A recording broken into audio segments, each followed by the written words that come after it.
मंत्र भी बदल जाएगा। यहां हर क्षेत्र में नए अवसर बनेंगे, हर क्षेत्र में अवसर बढ़ेंगे। सोचिए, पूरी दुनिया से लोग यहां आएंगे, पूरी दुनिया प्रभु राम और माता जानकी का दर्शन करने आएगी। कितना कुछ बदल जाएगा यहां। साथियों, राम मंदिर के निर्माण की ये प्रक्रिया राष्ट्र को जोड़ने का उपक्रम है। ये महोत्सव है विश्वास को विद्यमान से जोड़ने का, नर को नारायण से जोड़ने का, लोक को आस्था से जोड़ने का, वर्तमान को अतीत से जोड़ने का और स्व को संस्कार से जोड़ने का। आज के इस ऐतिहासिक पल युगों युगों तक, दिग दिगंत तक भारत की कीर्ति पताका फहराते रहेंगे। आज का ये दिन करोड़ों राम भक्तों के संकल्प की सत्यता का प्रमाण है। आज का ये दिन सत्य, अहिंसा, आस्था और बलिदान को न्याय प्रिय भारत की एक अनुपम भेंट है। कोरोना से बनी स्थितियों के कारण भूमि पूजन का ये कार्यक्रम अनेक मर्यादाओं के बीच हो रहा है। श्री राम के काम में मर्यादा का जैसा उदाहरण प्रस्तुत किया जाना चाहिए, देश ने वैसा ही उदाहरण प्रस्तुत किया है। इसी मर्यादा का अनुभव हमने तब भी किया था जब मानवीय सर्वोच्च न्यायालय ने अपना ऐतिहासिक फैसला सुनाया था। हमने तब भी देखा था कि कैसे सभी देशवासियों ने शांति के साथ सभी की भावनाओं का ध्यान रखते हुए व्यवहार किया था। आज भी हम हर तरफ वही मर्यादा देख रहे हैं। साथियों, इस मंदिर के साथ सिर्फ नया इतिहास ही नहीं रचा जा रहा, बल्कि इतिहास खुद को दोहरा भी रहा है। जिस तरह गिलहरी से लेकर वानर और केवट से लेकर वनवासी बंधुओं को भगवान राम के विजय का माध्यम बनने का सौभाग्य मिला,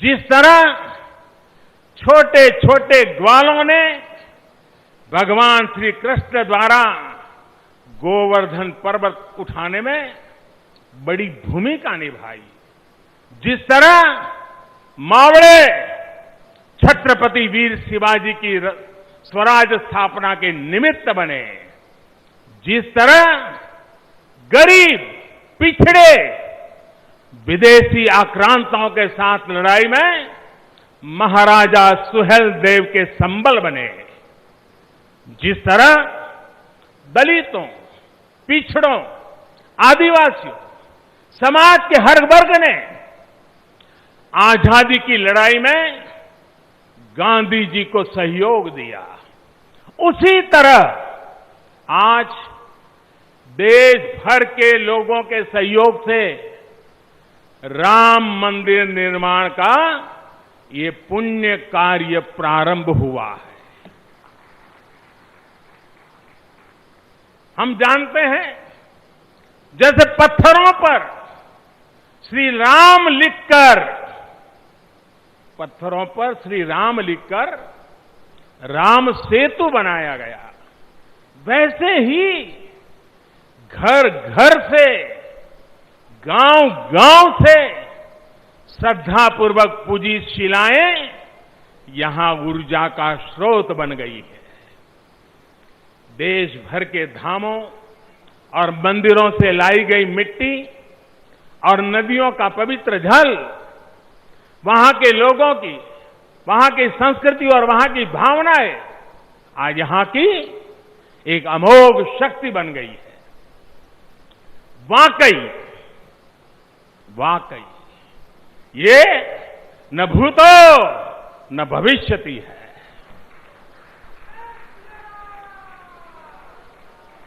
भारत की आस्था, भारत के लोगों की सामूहिकता और इस सामूहिकता की अमोघ शक्ति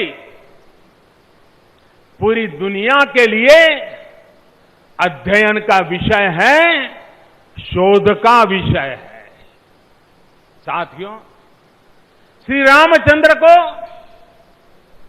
तेज में सूर्य के समान, क्षमा में पृथ्वी के तुल्य, बुद्धि में बृहस्पति के सदस्य और यश में इंद्र के समान माना गया है।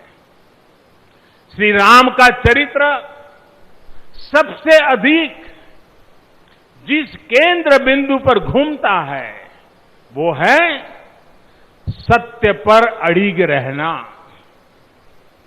इसलिए ही श्री राम संपूर्ण है, इसलिए ही वो हजारों वर्षों से भारत के लिए प्रकाश स्तंभ बने हुए हैं।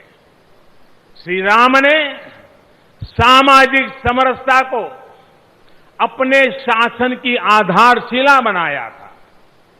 उन्होंने गुरु वशिष्ठ से ज्ञान, केवट से प्रेम, सबरी से मातृत्व, हनुमान जी एवं वनवासी बंधुओं से सहयोग और प्रजा से विश्वास प्राप्त किया। यहां तक कि एक गिलहरी की महत्ता को भी उन्होंने सहर्ष स्वीकार किया। उनका अद्भुत व्यक्तित्व, उनकी वीरता, उनकी उदारता, उनकी सत्यनिष्ठा, उनकी निर्भीकता, उनका धैर्य, उनकी दृढ़ता, उनकी दार्शनिक दृष्टि युगों युगों तक प्रेरित करते रहेंगे। राम प्रजा से एक समान प्रेम करते हैं, लेकिन गरीबों